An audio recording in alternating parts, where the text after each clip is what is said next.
বৃক্ষ দেখছেন আপনি? কত সবুজে ভরা, কত সুন্দর। এটার শীতল ছায়াতে সুখ পাওয়া যায়। এটার ডালে বসে পাখির আওয়াজ শুনলে সমস্ত ক্লান্তি দূর হয়ে যায়। কিন্তু এই বৃক্ষ কি শুরু থেকেই এরকমই ছিল? এটা কি সবসময় এরকমই ছিল? না। প্রত্যেক বছর হেমন্তকালের নির্মম আঘাত একে সহ্য করতে হয়। এর পাতাগুলোকে শুকিয়ে মাটিতে ফেলে দেয়, কিন্তু তবু এই বৃক্ষ অটল দাঁড়িয়ে থাকে। আর তারপর যখন বসন্তকাল উপস্থিত হয়, একে নতুন জীবন দান করে যায়। এটার মধ্যে পুনরায় ছোট ছোট ফুলের কুঁড়ি দেখা যায়।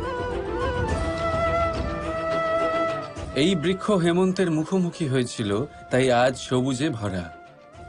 এটা পুরনো পাতার জন্য শোক পালন না করে পরিবর্তন স্বীকার করেছিল, তাই আজ আমাদের সাথে এই সুখ ভাগ করতে পেরেছে। তাই মনে রাখবেন একটা অত্যন্ত জরুরি কথা: পরিবর্তন আর কষ্ট, এটাই সংসারের সবথেকে মহান সত্য। যারা এটা স্বীকার করে নিয়েছেন, ধরে নিন তারা ধন্য হয়ে গেছেন। রাধা রাধা। সাপ, এই শব্দটা শুনলেই মনের মধ্যে এক ধারণা তৈরি হয়। বিষে ভরা, ফোঁস আওয়াজ করা এক ভয়ানক জীব। যদি এই সাপ কারোর বাড়িতে ঢুকে পড়ে, কোলাহল সৃষ্টি হয়ে যায়। লোকে সুরক্ষিত স্থান খুঁজতে থাকে, ভিড় জমা হয়ে যায় সেই সাপের প্রাণ নেওয়ার জন্য। কিন্তু যদি এই সাপ কোনো মন্দিরে দেখতে পাওয়া যায়, তাহলে কি হবে? লোকে সেই সাপের সামনে নিজের মাথা নত করবেন, প্রার্থনা করবেন, হাত জোড় করবেন, দুধ খাওয়াবেন, তাকে শিবের আশীর্বাদ মনে করবেন। তাহলে এই বিষয়ে আপনার মতামত কি? ভাবুন, মানুষগুলো সেই একই ছিল, সাপও সেই একই। তাহলে পরিস্থিতিতে এত তফাৎ কেন? কোথাও সেই সাপের প্রাণ নেওয়া হচ্ছে, আবার কোথাও সেই সাপকে পুজো করা হচ্ছে। তফাতের কারণ হলো সংস্পর্শ আর স্থান। যখন সেই সাপ শিবের সংস্পর্শে ছিল, মন্দিরের পবিত্র আবহাওয়াতে ছিল, তখন সে দেবতুল্য হয়ে উঠেছিল। নয়তো সে আমাদের কাছে শত্রুই ছিল, তাই না? তাই নিজের জীবনে সংস্পর্শ আর স্থানের চয়ন খুব ভেবেচিন্তে করুন, কারণ এই সংসার আপনার ব্যক্তিত্বের আন্দাজ আপনার সংস্পর্শ থেকেই করবে। আর হ্যাঁ, এখানে বিষয় ধনী বা গরিবের নয়, এখানে বিষয় হলো সংস্কারী আর সদাচারীর সঙ্গে। সদাচারীর সঙ্গ সবসময় সম্মানের কারণ হয়।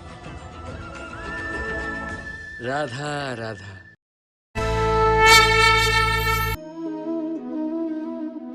আমাদের আশেপাশে এরকম অনেক মানুষ থাকেন যারা খুব ভালোভাবে কথা বলতে পারেন, যারা নিজের মিষ্টি কথায় সবাইকে আকর্ষিত করেন, আর সেই জন্যই তিনি আকর্ষণের কেন্দ্র হয়ে যান।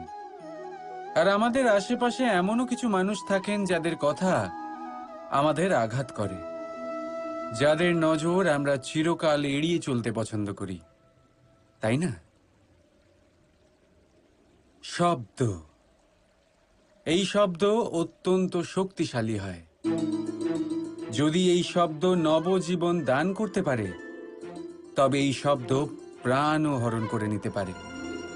যেমন একটা শব্দ মন্ত্র হয়ে জীবনে আশা আনে, তেমনি অন্য কোনো কুশব্দ আমাদের দুঃখ দেয়, আমাদের মনে ক্রোধ জাগ্রত করে। কেন? কারণ আমাদের কথা অমূল্য, আমাদের শব্দ ব্রহ্মা। তাই অত্যন্ত ভেবেচিন্তে মনের দাড়িপাল্লায় মেপে নিজের শব্দ প্রয়োগ করবেন। কারণ এই শব্দ দিয়েই শুরু আর এই শব্দ দিয়েই শেষ। রাধা রাধা। থেকে যায় শুধুমাত্র স্মৃতি, শুধুমাত্র স্মৃতি। এই সময় এটা কখনো থামে না। স্মৃতি মিষ্টি হবে না তিক্ত, এটা কার উপরে নির্ভরশীল? আপনার কর্মফলের সিদ্ধান্তের উপর। যদি আপনি এই জীবনটাকে বুঝতে চান, নিজের ভুলের থেকে কিছু শিখতে চান, তাহলে পিছনে তাকান। আপনার বিগত জীবনের থেকে বড় শিক্ষক এই সংসারে আপনি আর কাউকে পাবেন না। যদি জীবনে বাঁচতে চান তবে সামনে তাকান। সমস্ত সম্ভাবনা, সমস্ত সুযোগ ওখানেই আছে। যদি নিজেকে শুধরোতে চান, নিজের ভুল সংশোধন করতে চান, মহৎ কিছু করতে চান, তাহলে আগামী সময়ের থেকে ভালো স্থান আর কোথাও পাবেন না। তাই মনে রাখবেন, আপনি যতই চেষ্টা করুন যাতে আপনার দ্বারা কোনো ভুল না হয়, আপনার কোনো না কোনো ভুল অবশ্যই হবে। সেরকম হলে সেই ভুলের জন্য অনুশোচনা অবশ্যই করুন, তার থেকে শিক্ষাও নিন। কিন্তু সেই ভুল সংশোধন করতে কখনো ভুলবেন না। আপনার অতীতের কোনো ভুল ভবিষ্যতের একটা সুন্দর ফুলও হতে পারে। রাধা রাধা। আমরা সবাই নিজেকে স্বচ্ছ রাখতে চাই, শুদ্ধ রাখতে চাই, পবিত্র রাখতে চাই। আর দেখতে গেলে এটা হলো আমাদের কর্তব্যও বটে। এবার এটার জন্য আমরা কি না করি।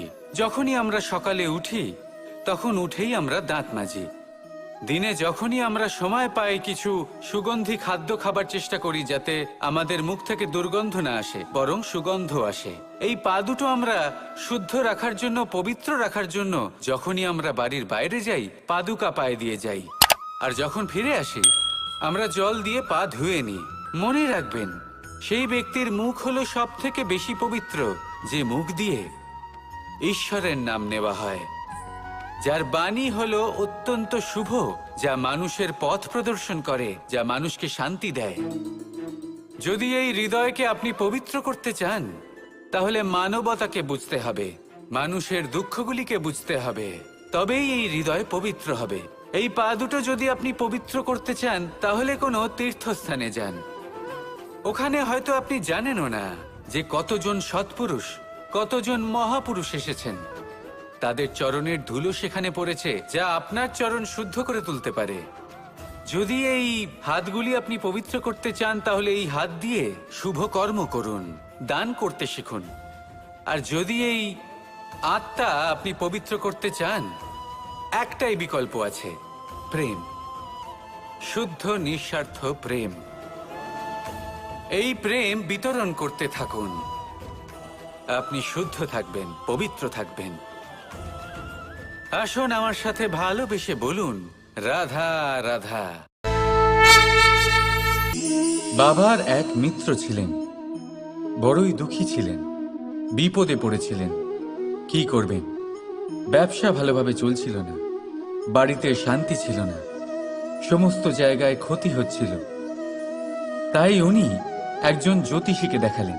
জ্যোতিষী বললেন, আপনার যে বাড়ি আছে সেটা আপনার জন্য অশুভ, আপনার এই বাড়ি পাল্টে ফেলুন।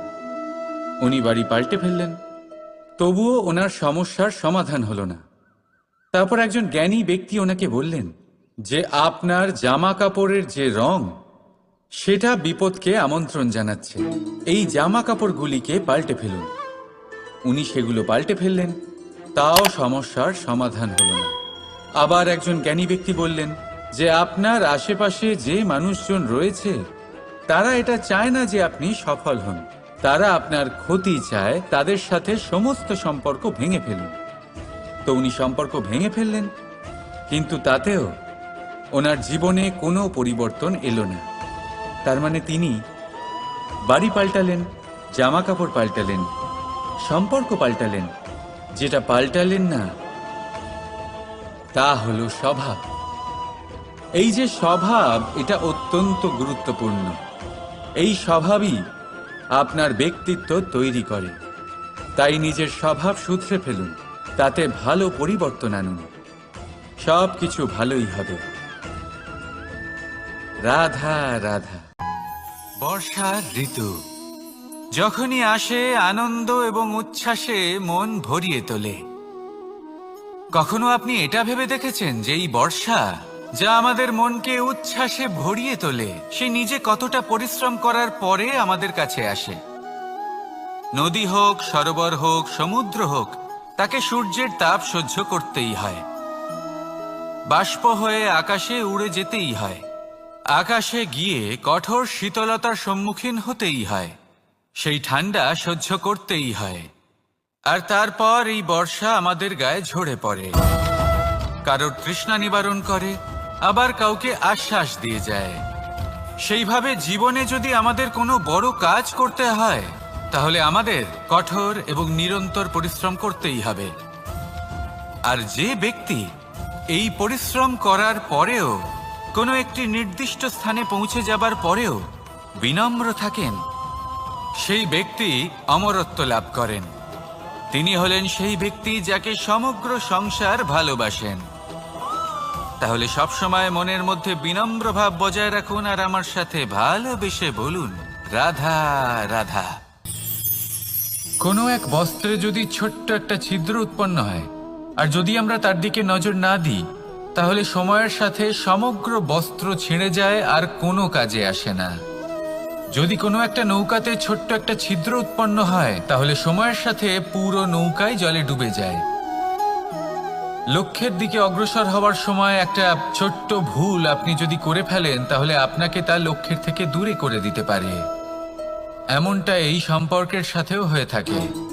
কোনো একটা ছোট্ট কথা, একটা ছোট্ট মনোমালিন্য যদি সম্পর্কে আসে এবং সেটা না মেটানো হয়, তাহলে সেই সমগ্র সম্পর্কটা, অনেক বড় বড় সম্পর্ক ভেঙে যেতে পারে। যদি আপনার সম্পর্কে ছোট্ট একটা ছিদ্র উৎপন্ন হয়, তাহলে প্রেমের সূচ আর স্নেহের সুতো দ্বারা সেলাই করে ফেলুন, যাতে আপনার এই সম্পর্ক অটুট থাকে এবং প্রেম দ্বারা পরিপূর্ণ থাকে। আসুন আমার সাথে ভালোবেসে বলুন, রাধা রাধা। জীবনে সাফল্য এবং অসফলতা আপনার বল, আপনার শক্তির উপরে নির্ভরশীল নয়, আপনার মানসিকতার উপর নির্ভরশীল। যদি কোনো ব্যক্তি দৃঢ় নিশ্চয় করে নেয়, তাহলে সে কখনো হারে না। যদি কেউ হার মেনে নেয়, তাহলে সে কখনোই জিততে পারে না। শেষ পর্যন্ত কি হয়? এই ভাবনাই সত্য হয়ে সামনে চলে আসে, আর এই ভাবনাই পরবর্তীকালে ইতিহাস রচনা করে। সেই জন্য আপনি যদি চান আপনার নাম ইতিহাসে থাকুক, তাহলে দৃঢ় হতে শিখুন। ইতিবাচক ভাবনার সাথে, পরিশ্রমের সাথে এগিয়ে চলতে থাকুন। প্রতিস্পর্ধা গ্রহণ করুন আর শুধুই এগিয়ে যেতে থাকুন। সংসারে আপনি যে কোনো উচ্চতাতেই পৌঁছতে পারবেন, কারণ ইচ্ছে শক্তি আর ভালোবাসার চেয়ে বেশি শক্তিশালী আর কিছুই নেই। তাহলে আসুন আর আমার সাথে ভালোবেসে বলুন, রাধা রাধা। আজ আমি আপনাকে একটা ছোট্ট কাহিনী শোনাবো। একবার আমি, রাধা আর দাদা, আমরা তিনজনে মিলে লুকিয়ে একটা উপবনে গেলাম আম পেড়ে খেতে।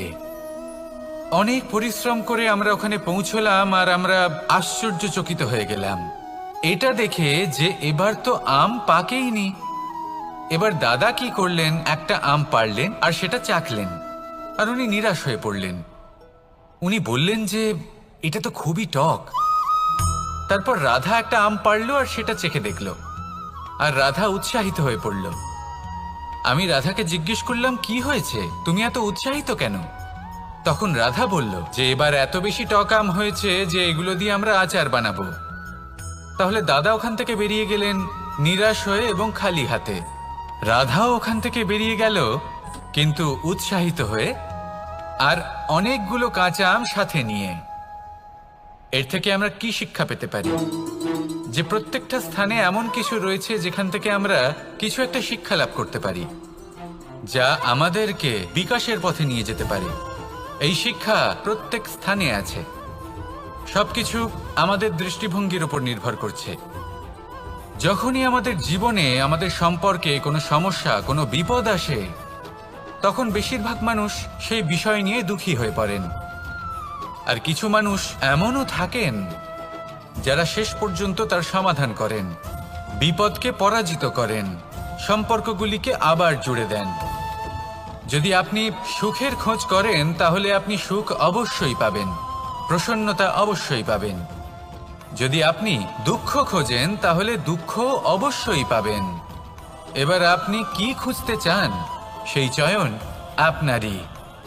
আসুন আর আমার সাথে ভালোবেসে বলুন, রাধা রাধা। যখন সূর্যের অত্যাধিক তাপের কারণে এই ধরিত্রী শুষ্ক হয়ে যায়, তখন প্রতিবিম্ব আমরা এইভাবে দেখতে পাই। আমরা কোথাও দূরে তাকালে আমাদের মনে হয় সেখানে জল রয়েছে। আমরা যখনই কাছে গিয়ে দেখি তখন দেখি যে সেখানে জলই নেই। তারপর যেই আমরা পেছনে ফিরে তাকাই আমরা দেখি যেখান থেকে আমরা এসেছি সেখানে জল পড়ে রয়েছে। এবার এই যে মরুতৃষ্ণা, তা কিন্তু শুধুই ভূমিতে নয়, আমাদের ভাবনা চিন্তার সাথেও এটাই হয়ে থাকে, অনেক সময় হয়ে থাকে। যে ব্যক্তি জল লাভ করার আশায় বসে থাকে সে কখনোই জল লাভ করতে পারে না। কিন্তু যে ব্যক্তি জল লাভ করার আশায় নিরন্তর পরিশ্রম করতে থাকে, ঘাম ঝরায়, সেই ব্যক্তি কোনো মরুভূমিতেও জল লাভ অবশ্যই করে। জীবনে যদি আমরা বড় কিছু লাভ করতে চাই তাহলে নিরন্তর পরিশ্রম করতেই হবে। পরিশ্রমের এই মনোভাব অত্যন্ত গুরুত্বপূর্ণ। এই মনোভাব আর দৃষ্টিভঙ্গি এ হলো অন্তরের গুণ। রূপ এবং প্রসাধন এগুলি হলো বাহ্যিক আবরণ। যে ব্যক্তি রূপের কারণে আপনাকে ভালোবাসে তা প্রকৃত ভালোবাসা নয়। কিন্তু যে ব্যক্তি আপনার আবেগ এবং মানসিকতার জন্য আপনাকে ভালোবাসে তাই হলো প্রকৃত ভালোবাসা। তাহলে এই কথাটা মনে রাখুন আর আমার সাথে ভালোবেসে বলুন, রাধা রাধা। সিংহকে বনের রাজা বলা হয়। অত্যন্ত শক্তিশালী হয় সে, তার পরিবারও খুব বড় হয়। কিন্তু যদি এমন হয় যে সিংহের পরিবারে নিজেদের মধ্যেই কলহ সৃষ্টি হয়, যদি তারা নিজেরাই লড়তে থাকে, তাহলে কি হবে? সিংহকে মেরে তার পরিবারকে মেরে ফেলে শেয়াল বনের রাজা হয়ে উঠবে। এবার এই কথা শুধুই সিংহের উপর প্রযোজ্য নয়, বরং প্রত্যেকটি ব্যক্তি, প্রত্যেক পরিবার, প্রত্যেক সম্প্রদায়, প্রত্যেক রাজ্যের ওপর প্রযোজ্য হতে পারে। পরিবারে যদি মতভেদ বেড়ে যায় তাহলে সেই পরিবার ভেঙে যেতে পারে। ইতিহাস এই বিষয়ের সাক্ষী। যদি সমাজের মানুষ নিজেদের মধ্যেই লড়তে থাকেন তাহলে কেউ রাজা হতে পারেন না, বরং অন্য কেউ সেই কলহের সুযোগ নিয়ে নিজে রাজা হয়ে বসেন। একতার গুরুত্ব বুঝতে শিখুন। ঘুরে ফিরে বিষয়টা এসে দাঁড়াচ্ছে সেই ভালোবাসায়। কারণ ভালোবাসাই হলো সেই যা সকলকে একসাথে বেঁধে তাদের আনন্দে রাখতে পারে। প্রেমের থেকে বেশি শক্তিশালী আর কিছুই নেই। তাই এই প্রেমকে নিজের মনে জাগ্রত করুন, নিজের পরিবারে বর্ষণ করুন, সমাজে বর্ষণ করুন, রাজ্যে বর্ষণ করুন। আর এই ভালোবাসার সাথেই বলুন, রাধা রাধা। বর্ষা কখনো অনুভব করে দেখেছেন এই বর্ষা? আকাশ থেকে বর্ষার ফোঁটা ঝরে পড়ে, মিষ্টি ফোঁটা, শীতল ফোঁটা, মনকে পবিত্র করে তোলে, ধরিত্রীর তৃষ্ণা নিবারণ করে, আশপাশটা সবুজে ভরিয়ে তোলে। এবার এই রকম জল আমরা কুয়ো থেকেও পেতে পারি। যদি আমরা ভেবে দেখি যে বর্ষা এবং কুয়োর জলের মধ্যে পার্থক্য কি, তবে পার্থক্য আছে। পার্থক্য হলো ভাগ্য এবং কর্মের। বর্ষা হলো ভাগ্য। প্রকৃতির যখন ইচ্ছে হবে তখন বর্ষা হবে। কিন্তু কুয়ো আমরা এমনি এমনি পাই না, কর্ম এবং পরিশ্রমের দ্বারা একে প্রাপ্ত করতে হয়। এই ধরিত্রীকে খুঁড়তে হয়, অনেক ঘাম ঝরাতে হয়, তবেই আমরা একটা কুয়ো প্রাপ্ত করতে পারি। এবার এই বর্ষা, এটা সারা বছর হয় না, কিন্তু কুয়ো এটা বছরের পর বছর আমাদের তৃষ্ণা নিবারণ করে। এবার এর থেকে আমরা কি শিক্ষা লাভ করি? এটাই যে আপনি ভাগ্যের উপর বিশ্বাস রাখুন, কিন্তু নিজের কর্মের উপর আস্থা রাখুন। কারণ কর্ম এবং পরিশ্রম আপনাকে এই সংসারের যে কোনো শিখরে পৌঁছে দিতে পারে। তাহলে নিরন্তর প্রয়াস করুন, কর্ম করুন, আর আমার সাথে ভালোবেসে বলুন, রাধা রাধা। ইচ্ছে বড়ই বিচিত্র জিনিস। এই ইচ্ছে যদি তা পূর্ণ না হয় তাহলে তা ক্রোধকে জন্ম দেয়, যদি তা পূর্ণ হয় তাহলে লোভকে জন্ম দেয়, যদি সময়ের মধ্যে পূর্ণ না হয় তাহলে শোককে জন্ম দেয়, আর যদি সময়ের পূর্বেই পূর্ণ হয়ে যায় তাহলে অহংকারকে জন্ম দেয়। সকলের ইচ্ছে থাকে, আপনারও অবশ্যই থাকবে, তা অবশ্যই পূরণ করবেন। কিন্তু একটা কথা মনে রাখবেন, আপনার এই জীবন এটা কোনোভাবেই আপনার ইচ্ছে পূরণ করার মাধ্যম নয়। এ হলো ধৈর্য সাধনের এক মাধ্যম, নিয়ন্ত্রণ করার এক মাধ্যম। নিয়ন্ত্রণ নিজের কামনার ওপর, নিজের ইচ্ছের ওপর, নিজের আবেগের ওপর। কারণ ইচ্ছে এটা হলো সেই অশ্বের মতো যা একবার লাগাম ছাড়া হয়ে গেলে আপনার হাত থেকে যদি এই লাগাম বেরিয়ে যায় তাহলে তা আপনাকে সোজা বিনাশের পথে নিয়ে যেতে পারে। কিন্তু যদি আপনি একে নিয়ন্ত্রণ করতে পারেন তাহলে এটা আপনাকে সাফল্যের শিখরে অবশ্যই পৌঁছে দিতে পারে। তাহলে ইচ্ছেগুলিকে নিয়ন্ত্রণ করুন আর আমার সাথে ভালোবেসে বলুন, রাধা রাধা। আমরা আনন্দ লাভের জন্য ভালোবাসি মা বাবাকে, ভাই বোনকে, পরিবার পরিজনকে, বন্ধুকে, প্রেমিকাকে। আমরা চাই যে সকলে যেন আপন হয়ে থাকেন, আমাদের কাছে থাকেন। কিন্তু মানুষের একটা প্রবৃত্তি আছে যে তিনি যা লাভ করে ফেলেন তার মূল্য তিনি বুঝতেই পারেন না। যদি আপনার বাড়ির কাছে একটা মিষ্টি জলের সরোবর থাকে বা সুন্দর নদী থাকে তাহলে জলের গুরুত্বটা কি আপনি তা বুঝতেই পারবেন না। সেইখানে আপনি যদি কোনো একটা মরুভূমিতে যান আপনি অনুভব করতে পারবেন যে এক একটা ফোঁটা জলের কি গুরুত্ব, তার মূল্য কি।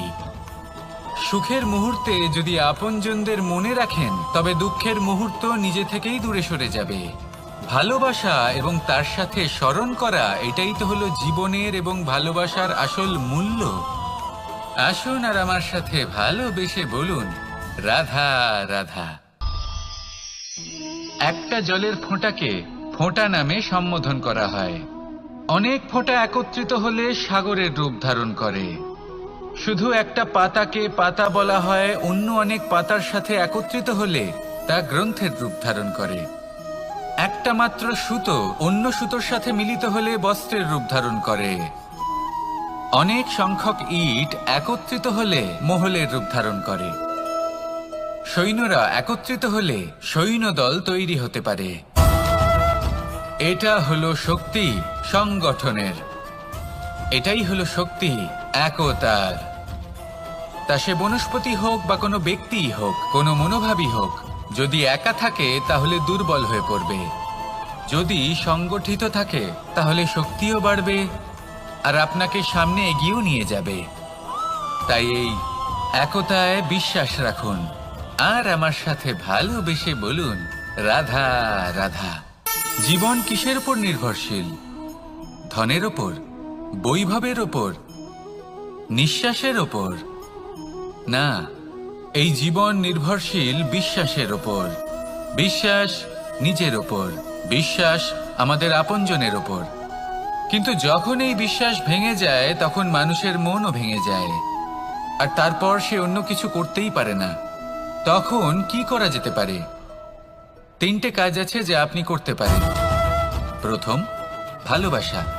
যাকে আপনি ভালোবাসেন, যারা আপনাকে ভালোবাসে, ভুল যারই হোক না কেন, তার কাছে ক্ষমা চাইতে কখনোই সংকোচ বোধ করবেন না। দ্বিতীয় হলো বিশ্বাস। যারা আপনাকে ভালোবাসেন, আপনাকে বিশ্বাস করেন, তাদের বিশ্বাস কখনো ভাঙবেন না। তৃতীয় হলো আশা। যারা আপনাকে ভালোবাসেন, আপনাকে বিশ্বাস করেন, তাদের আশা আপনার সাথে জড়িত। তাদের থেকে কখনো কিচ্ছু লুকোবেন না। এই তিনটে কাজ করুন আর এই জীবন সুপ্রসন্ন হয়ে বলবে, রাধা রাধা। আমি মনুষ্যরূপে জন্ম নিয়েছি এবং সমস্ত কর্ম এই রূপেই করেছি। কিন্তু আশ্চর্যের বিষয় হলো যে আজও মানুষ আসেন এবং হাত জোড় করে প্রার্থনা করেন যেন আমি ওনাদের সহায়তা করি। আপনাদের একটা কথা বলতে চাই। আমি সকলকে সাহায্য করতে পারবো না, কিন্তু আমি শিক্ষা অবশ্যই দিতে পারবো, জ্ঞান প্রদান করতে পারবো, এমন কিছু জ্ঞান যার ভিত্তিতে মানুষ যা চাইবেন তাই লাভ করতে পারবেন যদি সঠিক কর্ম করতে থাকেন। যখন কংসের অসুররা গোকুলে ধ্বংসলীলা চালাচ্ছিলেন তখন আমি কারোর থেকে সাহায্য চাইনি। আমি দাঁড়িয়েছিলাম এবং আমি তার বিরোধিতা করেছিলাম। সবাই বলেন যে আমি ছোট্ট একটা আঙুলে গোবর্ধন পর্বত তুলেছিলাম, কিন্তু আমি কি ওখানে একা ছিলাম? কখনোই নয়। আমার সাথে অসংখ্য গোকুলবাসী, অসংখ্য বর্ষণাবাসী ছিলেন, নিজের হাতে একটা লাঠি নিয়ে। ওনাদের মনোবল, ওনাদের আশীর্বাদ আমার সাথে ছিল। মহাভারতে আমি শুধুই শিক্ষক ছিলাম, আমি শুধুই শিক্ষা দিয়েছি। লক্ষ্য সাধন করেছে অর্জুনই, যুদ্ধ করেছে অর্জুনই এবং জয়ীও হয়েছে অর্জুনই। আমি শুধুই শিক্ষা দিতে পারি। অবশেষে আপনাকে শুধু এটুকুই বুঝতে হবে যে ঈশ্বর সবকিছু করতে পারেন না, করতে হবে আপনাকে। ঈশ্বর আপনাকে আশীর্বাদ করতে পারেন যে কাজ আপনি মন থেকে করবেন সেটা অবশ্যই পূরণ হবে। সেই জন্য নিজের লক্ষ্যের পথে এগোতে থাকুন। চেতনা, বিবেক এবং পরিশ্রমের দ্বারা আপনার যা যা স্বপ্ন আছে, যা লক্ষ্য আছে, আপনি অবশ্যই লাভ করবেন। আর এই মন সুপ্রসন্ন হয়ে বলবে, রাধা রাধা। কখনো কখনো এমন হয় আমরা আমাদের বাড়ির উঠোনে বীজ বপন করি, আর তা বিকশিত হয় একটা সুন্দর বৃক্ষে। তার শাখাগুলি প্রতিবেশীর বাড়ি পর্যন্ত পৌঁছয়। ফলের বর্ষণ প্রতিবেশীর বাড়িতেও হয়ে থাকে, আর আমরা ভাবি গাছ আমরা উৎপন্ন করব আর ফল খাবেন আপনারা। এই কেমন কথা হলো?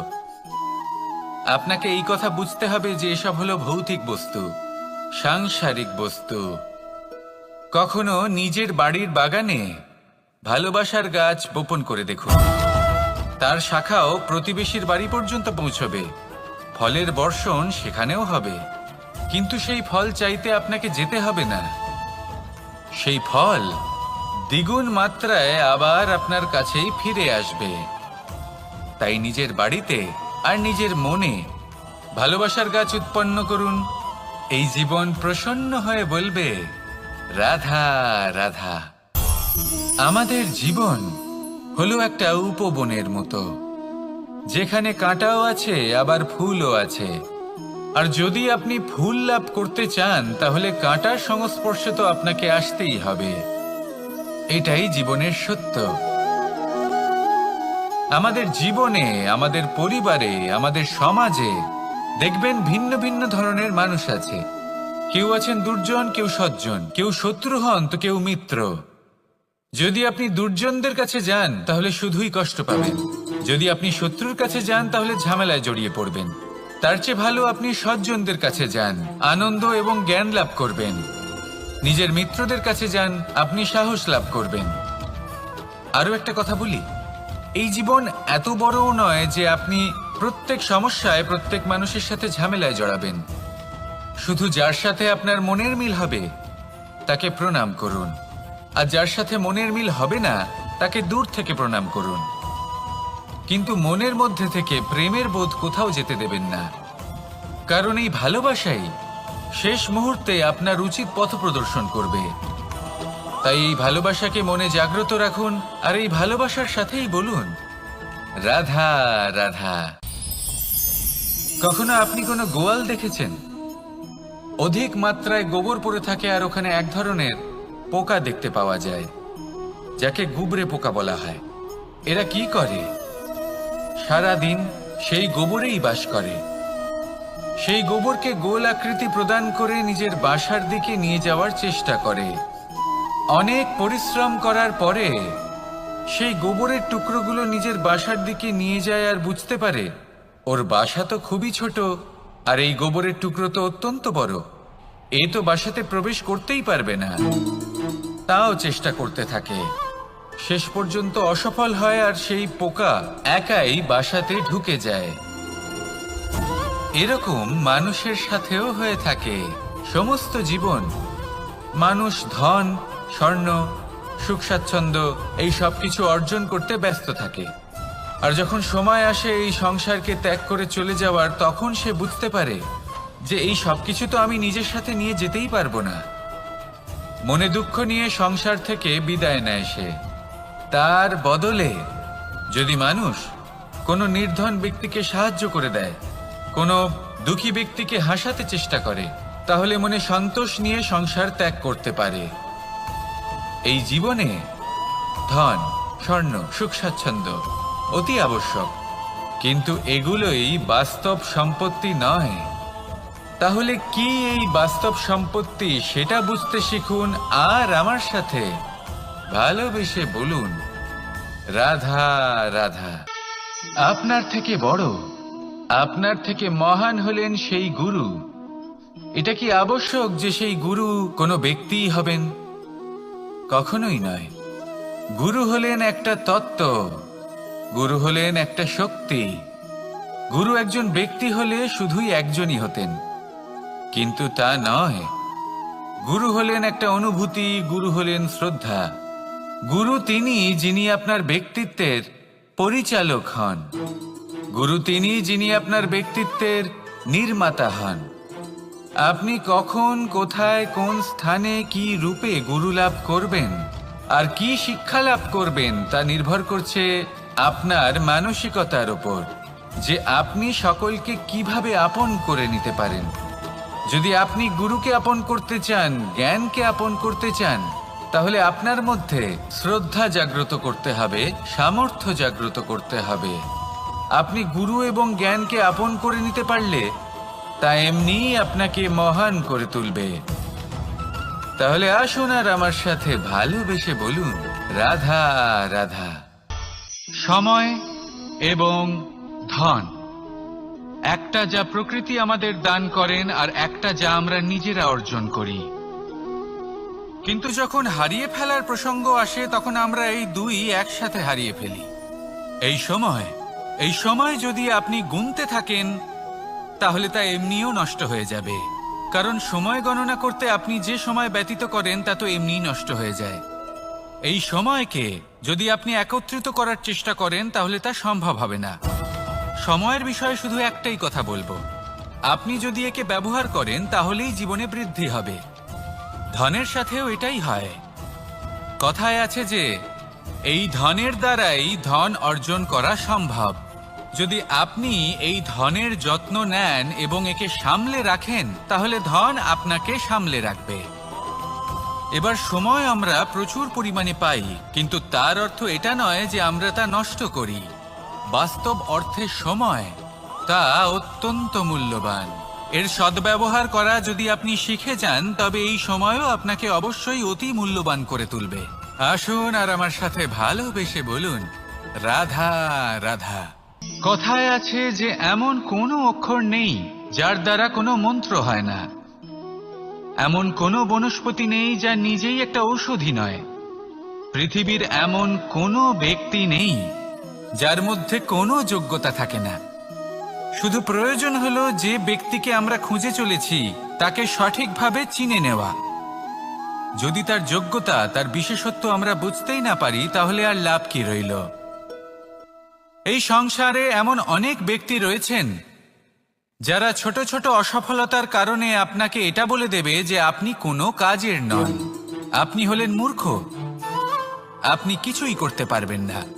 এইসব কথায় কখনোই বিশ্বাস করবেন না, কারণ আপনি এবং প্রত্যেকটি জীব এই পরমাত্মা এবং এই প্রকৃতির সৃষ্টি, যা অত্যন্ত বিশেষ। যদি আপনাকে উদাহরণ দিই, তাহলে একদিকে আছে তরোয়াল, একটা বড় লম্বা তরোয়াল, যার দ্বারা যুদ্ধ করা যায়, জয়লাভ করা যায়। আর অন্যদিকে রয়েছে একটা ছোট্ট সূচ, কিন্তু যে কাজ একটা ছোট্ট সূচ করতে পারে তা একটা তরোয়াল দ্বারা সম্ভব নয়। এর অর্থ হলো এটাই যে প্রত্যেকটা রচনা অত্যন্ত অমূল্য এবং অত্যন্ত বিশেষ হয়। তাহলে বিশ্বাস রাখুন যে আপনি অত্যন্ত বিশেষ একজন, আর প্রেমের সাথে বলুন, রাধা রাধা। বাল্যকালে যখন আমি মাখন খেতাম, তখন যশোদা মায়ের আমার মাখন খাওয়া নিয়ে কোনো সমস্যা ছিল না। কিন্তু যখন আমি মাখন খেতাম, মাখন চুরি করতাম, তখন যেই প্রকারে বাড়ির পরিচ্ছন্নতা আমি নষ্ট করতাম তা নিয়ে অবশ্যই যশোদা মায়ের আপত্তি ছিল। আর হবে নাই বা কেন? কথায় আছে যে যদি আমাদের ঘর পরিচ্ছন্ন থাকে সেখানে লক্ষ্মী বসবাস করে থাকেন, তবেই সেই বাড়িতে সন্তোষ ভাব থাকবে। সেই জন্যই আমাদের যশোদা মা পরিশ্রম করে বাড়ির ভেতর এবং বাড়ির বাহির সবসময় পরিচ্ছন্ন করে রাখতেন। এবার যেইভাবে আমাদের বাড়ি, যেখানে আমাদের পরিবার বসবাস করতেন, সেইভাবেই আমাদের শরীর আর আমাদের আত্মা রয়েছে যাতে আমরা বসবাস করি। একেও স্বচ্ছ রাখা প্রয়োজনীয়। এবার স্বচ্ছ কিভাবে রাখা যায়? শুধু বাহ্যিক পরিচ্ছন্নতা আর প্রসাধন দ্বারা তা সম্ভব হবে না। জীবনে কিছু কটু অভিজ্ঞতা আমাদের সকলের থাকে। সেই কটু অভিজ্ঞতাগুলির কারণে আমাদের মন, আমাদের আত্মা মলিন হয়ে যায়। এই মালিন্য থেকে আমাদের আত্মাকে মুক্ত করা অত্যন্ত প্রয়োজনীয়। এই স্বচ্ছতা অত্যন্ত প্রয়োজনীয়। আর আমাদের এই মন মালিন্য থেকে মুক্ত হতে পারে শুধুমাত্র প্রেম এবং করুণার দ্বারা। তাই সকলকে ভালোবাসতে থাকুন আর মনের মধ্যে করুণার বোধ জাগ্রত করুন। কারণ যেইভাবে বাড়ি পরিষ্কার থাকলে তাতে লক্ষ্মী বসবাস করেন, সন্তোষবোধ বজায় থাকে, সেইভাবেই যদি মন স্বচ্ছ থাকে তাহলে তাতে সন্তোষও থাকবে, শান্তিও থাকবে। তাহলে ভালোবাসতে থাকুন, মনের মধ্যে করুণাবোধ জাগ্রত করুন আর আমার সাথে ভালোবেসে বলুন, রাধা রাধা। আপনি কখনো রেশমের কীট দেখেছেন? নিজের সুরক্ষার জন্য সে নিজের লালা থেকে একটি সুতো উৎপন্ন করে আর সেই সুতো দ্বারা নিজেকে পেঁচিয়ে নেয়, প্রকৃতি এবং অন্য জীবজন্তুর হাত থেকে সুরক্ষার জন্য। কিন্তু যখন সেই সুতো শুকিয়ে যায় তখন কি হয়? তা একটা খোলসে পরিণত হয়, এত সবল হয়ে যায় যে সেই রেশমের কীট তা ভেঙে বাইরে বেরিয়েই আসতে পারে না। শেষ পর্যন্ত এই কারণেই সে মৃত্যু লাভ করে। এবার যদি একটা প্রজাপতির কথা বলি, তাহলে প্রজাপতি কি করে? যখন সে উড়তে চায় সে নিজেই নিজের খোলস ভেঙে ফেলে, সে তার পাখনা মেলে আর তারপর সে আকাশে উড়ে বেড়ায়। এটাই হলো শিক্ষা আমাদের জন্য। যদি আমরা আকাশে উড়ে বেড়াতে চাই তাহলে আমাদেরকেও অন্তর থেকে সেই খোলস ভাঙতে হবে, অর্থাৎ নিজেদেরকে বন্ধন থেকে মুক্ত করে দিতে হবে। সুরক্ষার জন্য কোনো বাঁধনে জড়িয়ে পড়া এ হলো সবথেকে বেশি অসুরক্ষিত কার্য। জীবনে সুরক্ষার ভয় থাকাটা উচিত, কিন্তু তা যদি অত্যাধিক হয়ে যায় তাহলে তা আপনাকে এতটাই দুর্বল করে দেবে যে আপনি নিজেরই সুরক্ষার চক্র ভেঙে বেরোতেই পারবেন না। যদি আপনি নবনির্মাণ করতে চান তাহলে আপনাকে নিজের এই সুরক্ষা কবচ ভেঙে বেরোতেই হবে, সাহসের সাথে পরিশ্রম করতে হবে। আর যদি আপনি এটা করতে পারেন তাহলে আপনার উড়ান কেউ আটকাতে পারবে না। আসুন আমার সাথে ভালোবেসে বলুন, রাধা রাধা। মানুষ, কোন ব্যক্তির নির্মাণ হয় কিভাবে?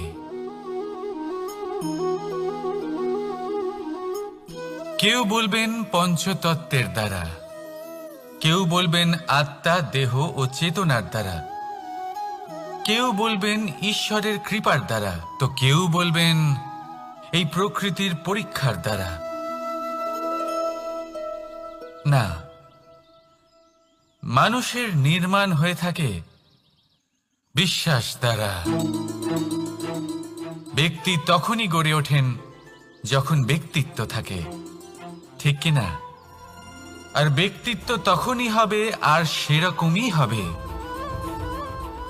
যেরকম বিশ্বাস আপনি নিজের উপরে রাখবেন। যদি আপনি মনে করেন আপনি বিষের ন্যায় হবেন তাহলে আপনি বিষাক্তই হবেন। যদি আপনি এটা মনে করেন যে আপনি অমৃতের ন্যায় হবেন তাহলে আপনি অমরই হয়ে যাবেন। যদি আপনি নিজের উপরে বিশ্বাস রাখেন যে আপনি সংসারের সব থেকে উঁচু পর্বতের শিখরে পৌঁছতে পারবেন তাহলে আপনি অবশ্যই পৌঁছবেন। যদি আপনার এরকম মনে হয় যে আপনি এরকম কখনো করতে পারবেন না তাহলে এরকম কখনোই হবে না। ভেবে দেখবেন। বিশ্বাসের মধ্যেই বিশ্ব বাস করে থাকে। তো আপনার অস্তিত্ব কেন করবে না? যেমন বিশ্বাস আপনি নিজের উপরে রাখবেন, তেমনই আপনি হয়ে উঠবেন। সেই জন্য নিজের উপরে বিশ্বাস রাখুন। আর হ্যাঁ, ভালোবেসে বলুন, রাধা রাধা। শত্রুতা। একজন মানুষ অন্য মানুষের সাথে শত্রুতা করে বসেন। দুজন ঘনিষ্ঠ বন্ধু, এমনও এক সময় আসতে পারে যখন এনারা একে অপরের শত্রু হয়ে ওঠেন। এর অনেকগুলো কারণ হতে পারে, কিন্তু মূল কারণ হলো আলোচনা। আগে হ্যাঁ, আপনি যদি কারোর বিষয়ে আলোচনা করেন তাহলে সে আপনার শত্রু হয়ে যেতে পারে। এবার মনে একটা প্রশ্ন আসতে পারে যে এটা কিভাবে সম্ভব হতে পারে? আলোচনা, এটা তো অত্যন্ত জরুরি। যদি আমি নিজের বন্ধুর খারাপ কাজের বিষয়ে আলোচনাই না করি তাহলে সে শুধরবে কি করে? এ কথা সত্যি যে আলোচনা আবশ্যক, কিন্তু তার থেকেও বেশি গুরুত্বপূর্ণ এবং আবশ্যক হলো আপনার এই সিদ্ধান্ত। সিদ্ধান্ত এটাই যে আপনার এই আলোচনা কোন স্থানে করবেন। যদি এটা সবার সামনে করবেন ভাবেন, তাহলে তা অপমানও হয়ে যেতে পারে। যদি এটা আলাদাভাবে করেন তাহলে তা পরামর্শ হয়ে যায়। অপমান কেউ স্বীকার করতে পারেন না, কিন্তু পরামর্শ সকলের ভালো লাগে। তাহলে যদি আপন কারোর জন্য ভালো কিছু চান, কাউকে শুধরে দিতে চান, আর আপনার মনে হয় আলোচনা আবশ্যক, তাহলে সর্বপ্রথম সময়, পরিস্থিতি আর স্থানের কথা মনে রাখবেন। নয়তো এই আলোচনা আপনাকে খুব ভোগাতে পারে। তাহলে আসুন আমার সাথে ভালোবেসে বলুন, রাধা রাধা।